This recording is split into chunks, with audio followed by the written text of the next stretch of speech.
Ikaw pa ba? Tatlong mga salitang may kirot na dala-dala. Isang katanungang nagpapabigat sa nadarama. Mga letrang pumapagitna sa pagitan ng mahal pa rin kita o mahal pa ba kita? Oo, umpisa pa lang ng tula ngunit napakasakit na. Hindi naman tayo dito nagsimula. Pero gusto kong malaman mo na pinipilit kong hindi tayo dito magtapos. Pero bakit nga ba? Bakit nga ba to naramdaman bigla?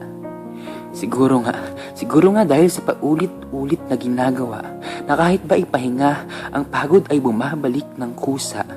Para ba akong isang puno na kahit anong higpit ng hawak ko sa mga dahon na nagsisilbing sigla. Wala na akong magagawa kung lahat sila ay tuyo na at kusa silang buibitaw sa aking mga sanga. At ang ugat nito'y ang tanong na, ikaw pa ba? Ikaw pa nga ba? Ikaw pa nga ba yung nakilala ko? Dahil ngayon ay unti-unti mo kong ginawang preso. Nilagyan ng pandong, ng bubong, ng talukbong, hanggang sa umabot na sa puntong kailangan ko na ng tulong dahil ako'y iyong ikinulong. Ikinulong sa isang selda na wala namang rehas. Yung tipong nasa harap ko na pagkakataong tumakas pero hindi ko magawa. Dahil pag-ibig mo atay sumobra na sa lakas. Sumobra sa init na para bang isang bulkan. Masyado na akong naapektuhan, napaso, nasaktan, nasugatan.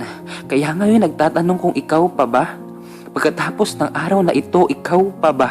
Pagkatapos ng araw na ito, mahal pa ba kita? Pagkatapos ng araw na ito, iisipin pa ba kita? Pagkatapos ng araw na ito, tatapusin ko na din ba? Pagkatapos ng araw na ito, tatapusin ko na. Dahil ayokong manatili ng dahil na lang sa panghihinayang. Sana tanggapin mo na rin nagising na ako mula sa pagkahibang. Alam kong sayang, ngunit sarili ko'y ayokong lokohin na lang. Kaya nakikiusap ako sa'yo, tumigil ka na sa paghakbang.